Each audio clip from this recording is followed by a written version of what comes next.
स नो बुद्धया शुभया संयुनक्तु।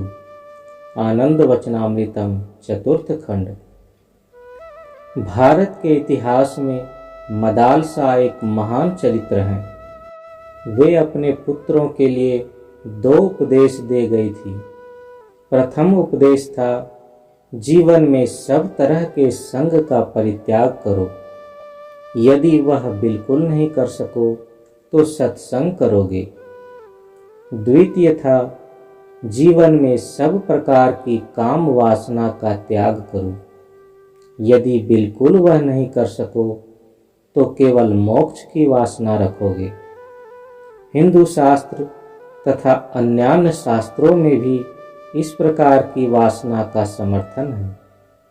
परम पुरुष से कुछ भी नहीं मांगना है। मन में किसी प्रकार की वासना नहीं रखकर ही परम पुरुष की ओर आगे बढ़ना होता है। यदि बिल्कुल कोई ऐसा नहीं कर सके, उस क्षेत्र में परम पुरुष से यही प्रार्थना करना होता है, हे परम पुरुष, तुम कृपा कर मेरी बुद्धि को शुभ पथ पर परिचालित करो। मेरी बुद्धि को शुभ के साथ संयुक्त करो। गायत्री मंत्र में यही कहा गया है। यह है ऋग्वेद का सवित्री ऋक्। ओम भूर्भुवः स्वः तत्सवितुर्वरेण्यं भर्गो देवस्य धीमहि धियो यो नः प्रचोदयात्। मैं परम पुरुष की दिव्य ज्योति का ध्यान करता हूँ, जिससे वे मेरी बुद्धि, मेरी मेधा को सतपथ पर परिचालित करें। परम पुरुष सब कुछ के नियंता हैं। चाहने से अनायास ही वे हम लोगों की बुद्धि को कल्याण के पथ पर परिचालित कर सकते हैं। मन में इस प्रकार की आशा रखकर ही इस तरह की प्रार्थना की जाती है। वरेण्यम माने पूजनीयम, भर्ग माने ज्योति, धीमहि माने वयम ध्यानम कुर्मः, हम लोग ध्यान करते हैं। न धियो माने अस्माकं धियः, हम लोगों की बुद्धि। प्रचोदयात् माने संविधानम करोतु, सत्पथि परिचालनम करोतु, सतपथ पर परिचालना करें। अनेन कारणेन ध्यानम कुर्मः, इस हेतु हम लोग ध्यान करते हैं, अर्थात परम पिता की दिव्य ज्योति का ध्यान करते हैं। मैं उन्हीं परम पुरुष का, जो भू भुवः स्वः आदि सभी लोगों के सविता हैं, सृष्टा हैं, उसी सविता की दिव्य ज्योति का ध्यान करता हूँ। क्यों? वे जब सब कुछ के सविता हैं, सब कुछ के परिचालक हैं, वे जब हमारे इस छोटे शरीर के, छोटे मन के सृष्टा हैं, तब वे यदि कृपा करें तो हमारी बुद्धि को वे निश्चय ही सतपथ पर चला सकेंगे। इसीलिए ध्यान करते हैं और बोलते हैं, धियो यो नः प्रचोदयात्, हम लोगों की बुद्धि को तुम सतपथ पर परिचालित करो, सतपथ पर चलाओ। परम पुरुष से कुछ नहीं मांगना चाहिए। यदि कुछ नहीं मांगने से नहीं रहा जाए, तब एक ही वस्तु मांगना चाहिए, वह है मेरी बुद्धि को ठीक पथ पर चलाओ। मनुष्य के बीच जितनी मारकाट, जितनी हिंसा, संदेह है, सब कुछ के पीछे है इस बुद्धि का दोष। बुद्धि सतपथ पर नहीं चलती है, बुद्धि शुभ के संग संयुक्त नहीं है, इसलिए ये सब बातें हो रही हैं। तब मनुष्य के मन में परिवर्तन नहीं होने तक अस्थायी रूप में समस्या का समाधान संभव नहीं है। अवस्था का चाप सृष्ट कर हम लोग दुर्नीति परायण मनुष्य को, शोषक को या अन्यान्य समाज विरोधी शक्ति को कुछ संयत कर रख सकते हैं, किंतु उससे अस्थायी कार्य नहीं होता है। हम लोगों की यह सामूहिक प्रचेष्टा तो चलती ही रहेगी, अशेष भाव से चलती रहेगी, और उसके साथ साथ अशेष भाव से चलता रहेगा मनुष्य के मध्य शुभ बुद्धि जगाने का प्रयास, जिससे मनुष्य सत्पथ पर चले, जिससे मनुष्य अपनी बुद्धि को शुभ के साथ युक्त कर रखे। एक से काम नहीं होगा, दोनों एक साथ चलेंगे। एक है सामयिक व्यवस्था और अपर है अस्थायी व्यवस्था।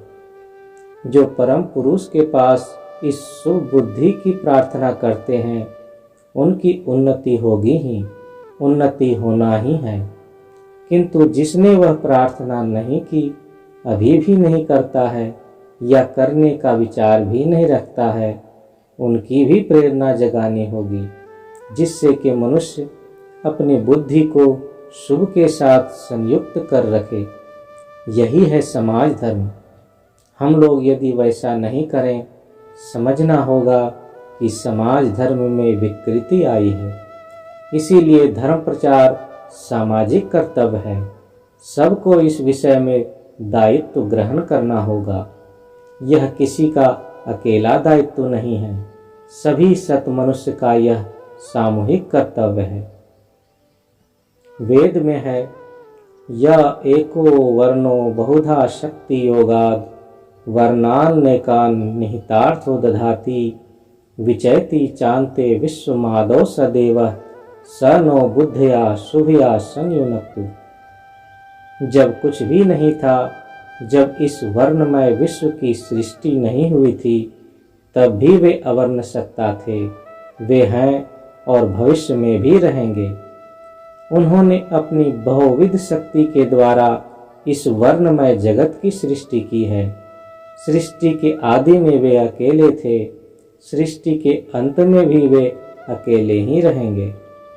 हम लोग परम पुरुष से क्यों मांगेंगे? व्यष्टिगत रूप से अथवा समष्टिगत रूप से जो आवश्यक है, वे तो पहले से ही जानते हैं। वे ओत योग से प्रत्येक व्यष्टि के साथ युक्त हैं, फिर प्रोत योग से सारे विश्व के साथ संयुक्त हैं। वे सबके मध्य रहकर सबको निर्देश दे रहे हैं।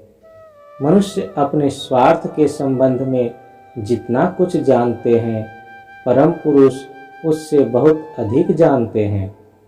क्योंकि वह सत्ता तुम्हारे स्वार्थ की बात बहुत अधिक जानते हैं, उससे तुम चाहोगे भी क्या? तुम्हारे मांगने के लिए कुछ नहीं है, क्योंकि तुम स्वयं के विषय में जितना सोचते हो, परम पुरुष तुम्हारे लिए उससे अधिक सोचते हैं।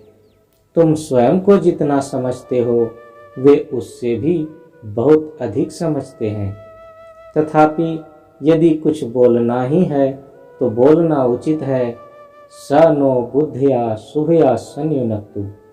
वे हम लोगों की बुद्धि को शुभ के साथ संयुक्त रखें, क्योंकि जिस मुहूर्त हम लोग उनको भूल जाते हैं, हम लोग उनसे दूर हो जाते हैं, हम लोग मनुष्य शरीर में पशु हो जाते हैं।